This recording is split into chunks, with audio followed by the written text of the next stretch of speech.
नमस्ते।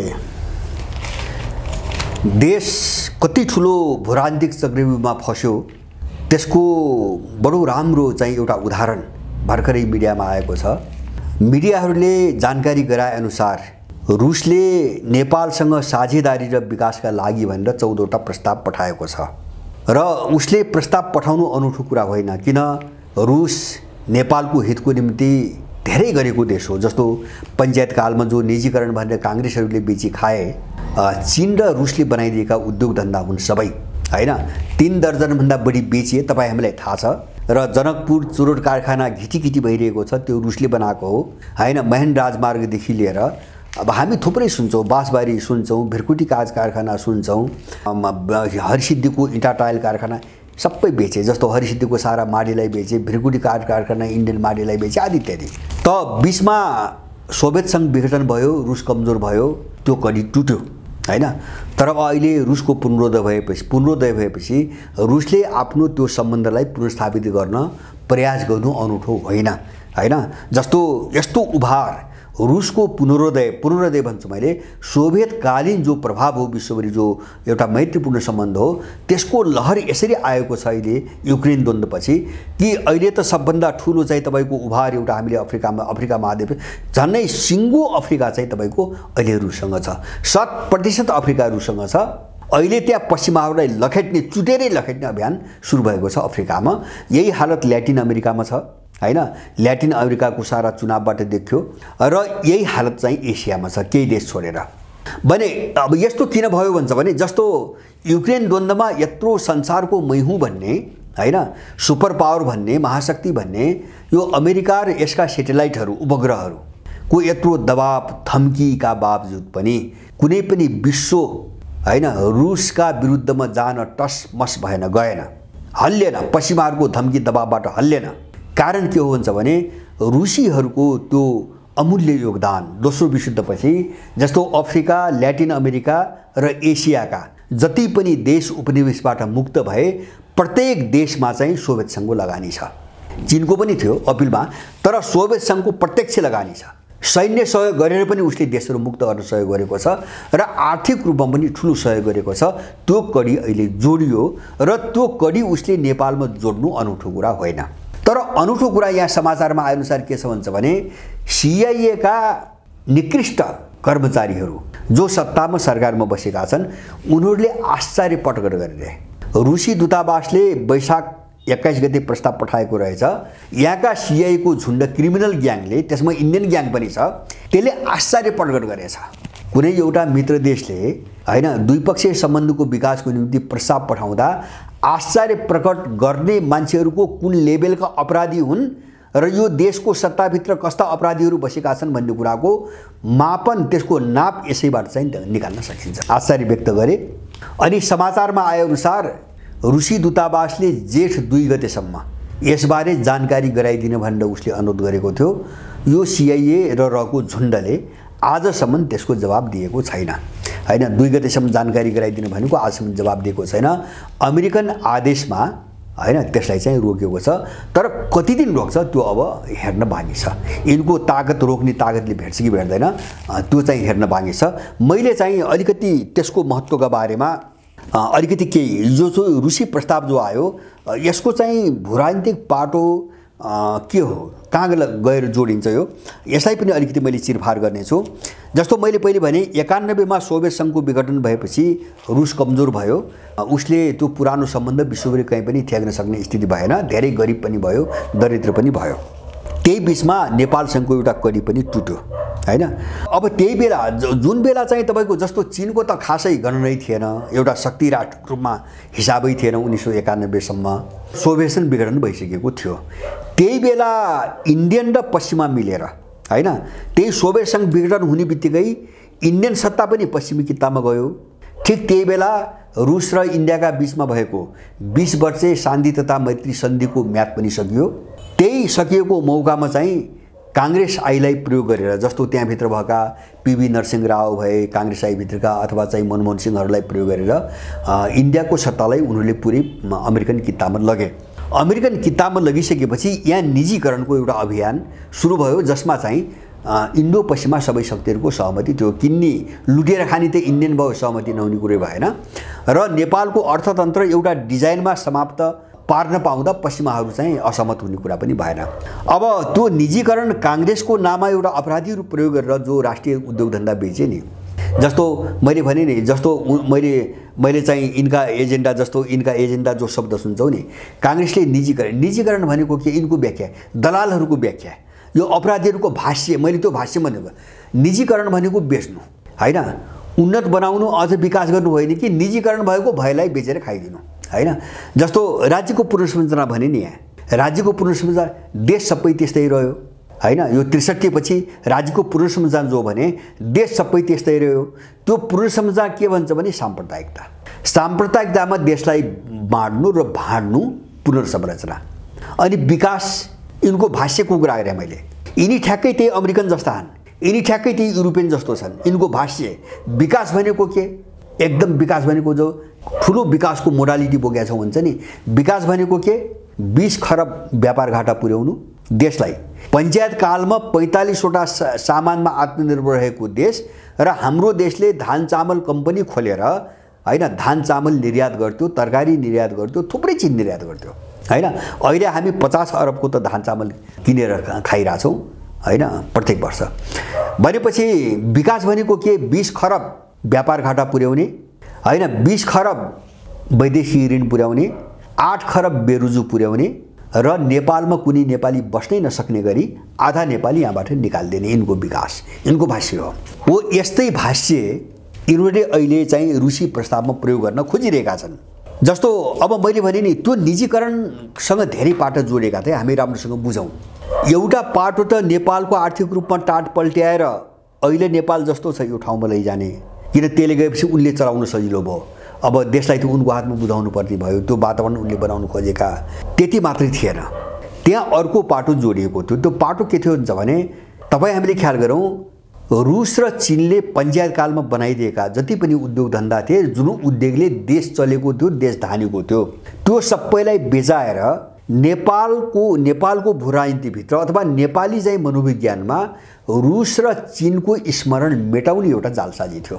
किन भन्छ भने उनले रुस र चाहिँ चीनलाई सदाको निम्ति समाप्त पार्ने एउटा खतरनाक डिजाइन बोकेर अगाडि बढिरहेका थिए। जस्तो 91 पछि सोभियतसँग विघटन गरेर मात्रै उनले चाहिँ तपाईँको शान्तिको सास फेरेन। जस्तो नेटोले के गर्यो, आफ्नो प्रतिबद्धता, आफ्नो वचन विपरीत होइन, रुसको सिमानैसम्म नेटोको विस्तार गर्दै गयो। रुसलाई अझै पनि सिद्ध्याउने, सोभियतसँग मात्रै होइन बाँकी भएको रुसलाई पनि सिद्ध्याउने हिसाबले घेराबन्दी गर्दै गयो। ईस्टवार्ड भन्छ, घेराबन्दी गर्दै गयो। त्यसैको नतिजा, त्यसैको जवाफ हो युक्रेन होइन। रुसले बारम्बार भनेको छ। त्यो मात्र होइन, सँगसँगै चीनलाई सिद्ध्याउनु पनि उनले के गरे, 89 मा टिएनमेन स्क्वायर भन्ने एउटा घटना घट्यो, जुन घटनाको बारेमा पश्चिमाहरूले आफ्ना मिडिया, आफ्ना दलाल प्रयोग गरेर लाखौँ सङ्ख्यामा चीनले मार्यो, मान्छेमाथि डोजर परायो, सारा चाहिँ झुट कथाहरू चाहिँ तपाईँको सुनाउँदै आए, अझै पनि सुनाइरहेका छन्। टिएनमेन स्क्वायरको घटना भनेको त्यहाँ चाहिँ सडकबाट, जस्तो 2014 मा यानुकोभिचलाई अवदस्त जो गराए नि, सडकबाट त्यहाँको सत्ता चाहिँ तपाईँको अवदस्त गर्ने र पुरै अमेरिकन सत्ता खडा गर्ने र चीनलाई सिद्ध्याइदिने, टुक्रा टुक्रा बनाइदिने, त्यो मिसनमा यिनले टिएनमेन स्क्वायरको घटना घटाएका थिए होइन। 89 मा घटना घटाएर त्यो घटना सफल भइदिएको भए सिन्जियान पनि जान्थ्यो, तिब्बत पनि जान्थ्यो, हङकङ पनि जान्थ्यो, ताइवान त अहिलेसम्म चाहिँ अब प्रशासनिक रूपमा जोड दिन सकिरहेको छैन, मकाउ पनि जान्थ्यो, चीन सदाको निम्ति समाप्त हुन्थ्यो। त्यो रणनीतिबाट अगाडि बढेका थिए उनीहरू। अब त्यसकारणले तर नेपालमा ठुलो लगानी छ उनीहरूको। जस्तो नेपाललाई आर्थिक रूपमा नेपाल बनाइदिएको त रुस र चीनले हो होइन। जति पनि जस्तो हाम्रो राष्ट्रिय उद्योग धन्दा, राष्ट्रिय अर्थतन्त्र भन्थ्यौँ नि, हामीले भनेको राष्ट्रिय अर्थतन्त्र भनेको सबैले उनले बनाएको थियो उद्योग धन्दाहरू। त्यसको स्मरण, त्यसको पहिचान, त्यसको छापलाई कसरी मेटाउने, ताकि भोलिको नेपालीलाई भन्नुहोस् न होइन, अर्को जेनेरेसन, दोस्रो तेस्रो पुस्तालाई चीन नबुझ्ने, रुस नबुझ्ने, हिजोको रुस र चीनसँगको नेपालको सम्बन्धलाई नबुझ्ने पुस्ता बनाएर उनका विरुद्ध प्रयोग गर्न सकियोस्। यो खेल अन्तर्गत त्यो निजीकरणका तिनै अभियानहरू चलाइएका थिए। अब अहिले मैले अघि नै भने अब मैले चाहिँ एउटा जानकारी गराउँछु, यो रुसलाई उपेक्षा यिनीहरूले यहाँ गर्न थालेको अहिले मात्रै होइन। एउटा जस्तो अमेरिकाको एउटा चाहिँ भूराजनीतिक डिजाइन छ अहिले होइन, लामो समयदेखि। त्यसकारणले उसले आफ्ना प्रतिद्वन्द्वीहरू आफूलाई नियन्त्रण गर्ने, आफूलाई असफल पार्ने कुनै पनि देशलाई नेपालभित्र होइन तपाईँको पस्न वा नेपालसँग सम्बन्ध राख्न दिन चाहन्न। जस्तो चीनको BRI रोक्नुको निम्ति उसले MCC प्रोजेक्ट ल्याएछ र रुसलाई पस्नै नदिने चाहिँ तपाईँको योजनामा अमेरिका पहिलेदेखि थियो। यसको एउटा उदाहरण कहाँ देख्न सकिन्थ्यो भन्छ भने 5-6 वर्ष अगाडि, सायद 6 वर्ष 5 वर्ष भयो, मैले एकिन तिथि चाहिँ बिर्सेँ, काठमाडौँ स्थित रुसी राजदूतको एउटा अन्तर्वार्ता आएको थियो। त्यसमा उनले के भनेको थियो भन्दाखेरि हामीले नेपालको हाइड्रोमा ठुलो मात्रामा लगानी गर्छौँ, हामीलाई लगानी गर्न देऊ भनेर हामीले नेपाल सरकारलाई बारम्बार अनुरोध गर्नु, प्रस्ताव पठायौँ, तर नेपाल सरकारले हाम्रो त्यो प्रस्तावमा कहिल्यै पनि वास्ता गरेन। यही छ भाषा, कहिल्यै पनि वास्ता गरेन, हो नगरेको हो, त्यो अमेरिकन निर्देशनमै नगरेको हो होइन, यसमा कुनै शङ्का छैन। तर अब अहिलेको केस त्योभन्दा फरक के हुन्छ भने अहिले जागिसकेको रुस हो। जागिसकेको रुस मात्रै होइन कि त्यही अमेरिकी साम्राज्यवाद जसले आफूलाई सुपर पावर भन्छ त्यसलाई थला पारेको रुस हो। अहिले रुसको पुनरोदय भइसकेको छ, जो युक्रेनमा देखिरहेका छौँ। त्यसकारणले उसको प्रस्ताव यिनको निम्ति हल्का छैन, यिनको निम्ति त्यो धेरै भारी हुनेवाला छ। अब अहिले चाहिँ अब त्यो विकास र साझेदारी यो चाहिँ तपाईँको जस्तो यहाँ अनौठो कुरो के देखा परिरहेछ भन्छ भने वैशाख 6 देखि 12 सम्म यहाँको राष्ट्रिय सभा अध्यक्षले रुस भ्रमण गरे। त्यहाँको एउटा संसदको एउटा निकायसँगको निम्तामा हो। अब त्यहाँ केही चाहिँ सहमतिहरू, सम्झौताहरू अथवा रुस र नेपालका बिचमा यसरी सम्बन्ध अगाडि बढाउने, रुसले यो क्षेत्रमा सहयोग गर्नु पर्यो भनेर राष्ट्रिय सभाका अध्यक्षले त्यहाँ कुराकानी जो गरे, जे विषयमा छलफल भयो, छलफल अनुसार रुसी दूतावासले वैशाख 21 मा एउटा प्रस्ताव पठायो हैन। अब यहाँ एउटा अनौठो तस्बिर के देखा परिरहेछ भन्छ भने सरकारी निकायमा बस्ने CIA का कर्मचारीहरूले के भन्छ भने आश्चर्य व्यक्त गरे, त्यो त आफ्नो ठाउँमा भयो। यो त व्यक्तिले गएर कसले कहाँ केसँग के सहमति गर्यो यसलाई आधिकारिक मान्न सकिन्न हैन। राष्ट्रिय सभा अध्यक्षले त्यहाँ गएर व्यक्तित्वमा गरेका कुरो चाहिँ आधिकारिक मान्न सकिन्न, यिनको यो भनाइ छ। कसले भने हो त्यो आएको छैन, तर समाचारमा आएको छ, कान्तिपुरमा आएको छ। राष्ट्रिय सभा अध्यक्षले के भन्ने बानी छ भन्दाखेरि रुस जानुभन्दा अगाडि प्रधानमन्त्री, यही प्रधानमन्त्री, परराष्ट्र मन्त्री र परराष्ट्र मन्त्रालयको मेकानिजम सबैसँग कुराकानी भएर रुससँग यसरी कुराकानी गर्ने भएर भन्ने जो सल्लाह भयो, मैले त्यही अनुसार कुरा गरेको हुँ। राष्ट्रिय सभा अध्यक्षको भनाइ त्यो छ। राष्ट्रिय सभा अध्यक्षले आफैले चाहिँ यो ढङ्गले यहाँ होमवर्क भएपछि त्यो अनुसार कुरा राखेको भनिरहेका छन्। त जसले उनको व्यक्तिगत हो भनिरहेको छ त्यसले आफ्नो मुगुन्डो लुकाइरहेको छ, त्यो भन्नेको हो थाहा छैन, तर कान्तिपुरले त्यही समाचार दिइरहेको छ। भनेपछि अब एउटा चाहिँ तपाईँको कस्तो हुन्छ भने राष्ट्रिय सभाको अध्यक्ष संस्था हो कि होइन हैन, त्यो कर्मचारी मन्त्रालयमा बसेको कर्मचारी कुनै दलको चाहिँ तपाईँको एउटा पदमा बसेको व्यक्ति, त्यो चाहिँ CIA को निम्ति काम गर्ने सुराकी मात्रै संस्थागत हुने। राष्ट्रिय सभा जस्तो संस्थाको अध्यक्ष त्यो अनाधिकारिक हुने भनेको के हो? उनको व्यक्तिगत भ्रमण भनेको के हो? रुसको भ्रमण उनी राष्ट्रिय सभाको अध्यक्षको हैसियतले भ्रमण गरेका हो कि हुनुको होइनन्, एउटा कुरा।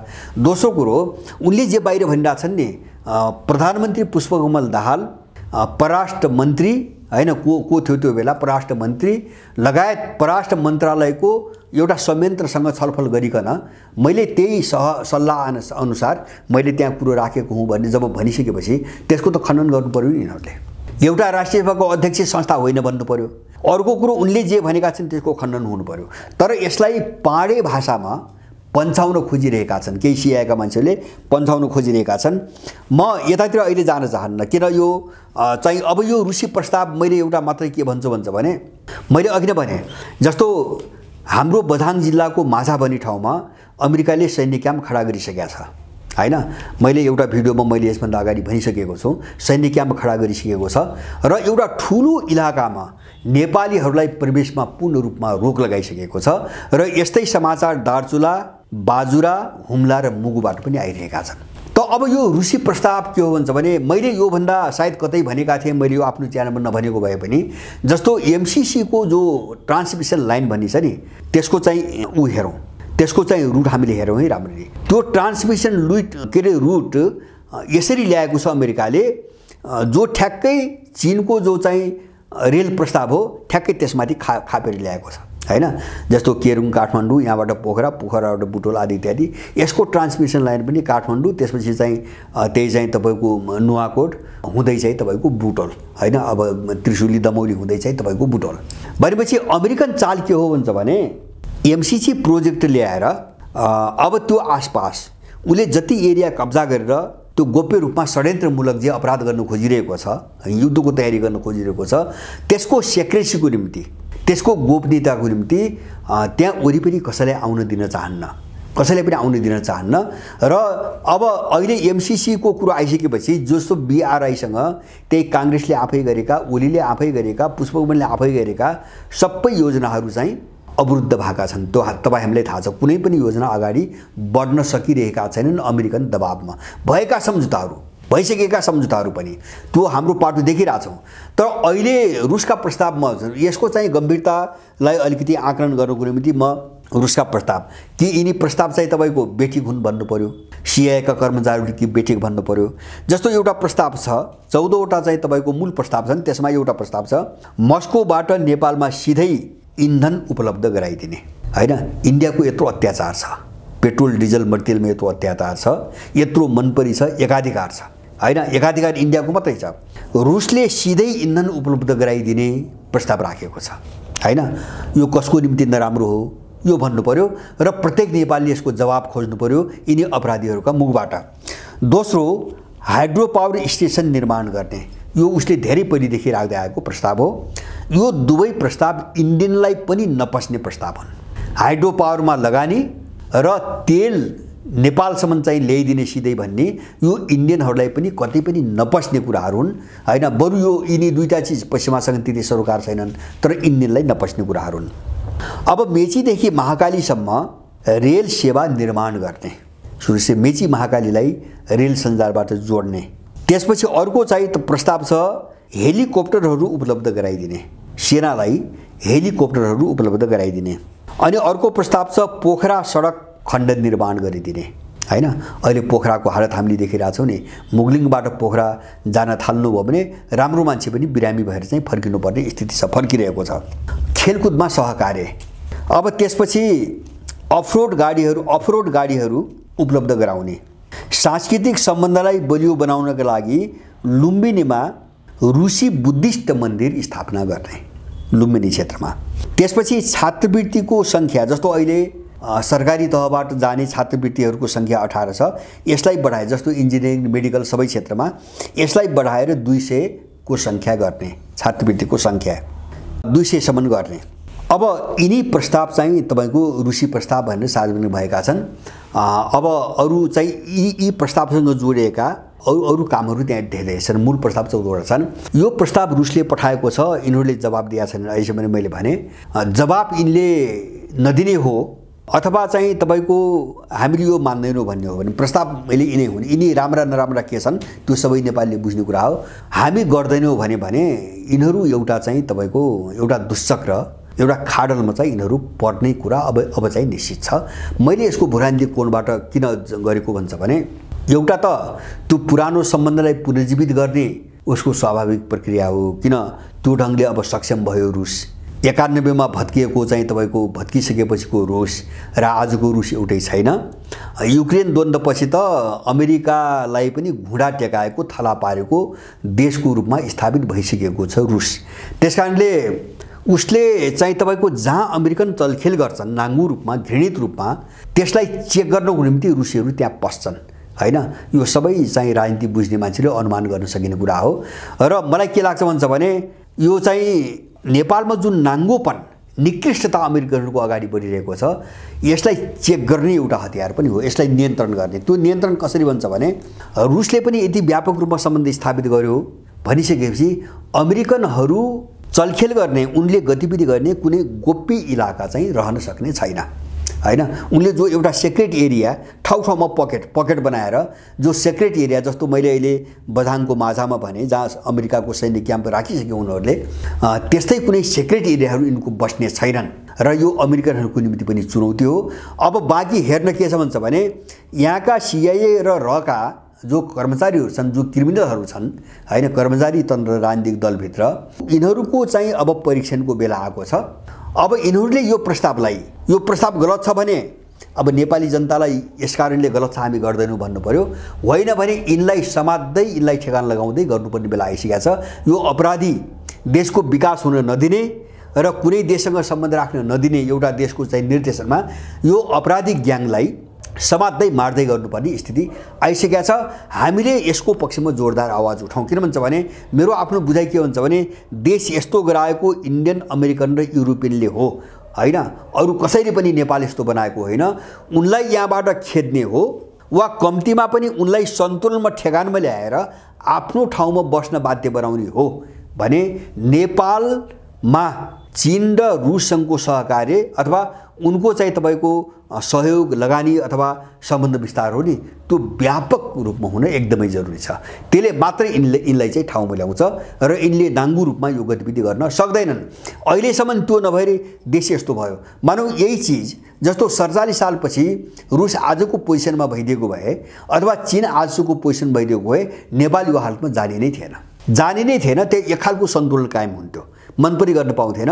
त्यही नहुँदा उनीहरूले फाइदा उठाएका हुन् र यसलाई रोक्न र यिनलाई चाहिँ तपाईको यहाँबाट लखेट्न, यिनी अपराधी जत्थालाई यहाँबाट लखेट्नको निम्ति रुस र चीनको सहयोगलाई व्यापक रूपमा नेपाल भित्राउन जरुरी छ र यसको दबाब प्रत्येक नेपालीले दिनुपर्छ। हाम्रो देशको सुरक्षाको ग्यारेन्टी त्यति हो। जस्तो अहिले चाहिँ अब देशभित्र चाहिँ तपाईको मान्छे छैन, सारा गाउँघर खाली छ, भएको मान्छे चाहिँ केही पनि बुझ्दैन अथवा चाहिँ अपराधीकरण गरेको छ, पार्टीले एउटा ठुलो सङ्ख्या आफ्नो वरिपरि अपराधीकरण गरेको छ हैन। अलिकति शिक्षा प्रणाली गर्दाखेरि कोही मान्छेहरू केही पनि बुझ्दै नबुझ्ने हालतमा जति पढे पनि प्रमाणपत्र छ तर दिमागै छैन हैन, ज्ञानै छैन, चिन्तनै छैन, दृष्टिकोण छैन, केही पनि बुझ्दैन। यस्तो हालतमा हामी एक्लैले यो साम्राज्यवादी, यत्रो साम्राज्यवादी शक्तिसँग यहाँ एक्लै लडेर हैन देश मुक्त गर्ने भन्ने कुरा एउटा लामो प्रक्रिया हो। त्यस बेलासम्म देश कता पुग्छ भन्न सकिने अवस्था छैन। त्यसकारणले हामीले देश जोगाउने र यो समस्याबाट देशलाई अलि छिटै मुक्त गर्ने हो भने रुस र चीनसँगको सहकार्यको कुनै पनि विकल्प छैन। यो भाडाका जो तत्त्वहरू हुन्, जो इन्डो पश्चिमाहरूले पालेका भाडाका कुतत्त्वहरू हुन्, उनले फैलाएको भ्रम हामी बहकिन जरुरी छैन हैन। किन भन्छ भने हामी पक्षमै उभिन्छौँ। किन भन्छ भने पक्षमा नउभिकन हाम्रो देश टेक्दैन, रहँदैन।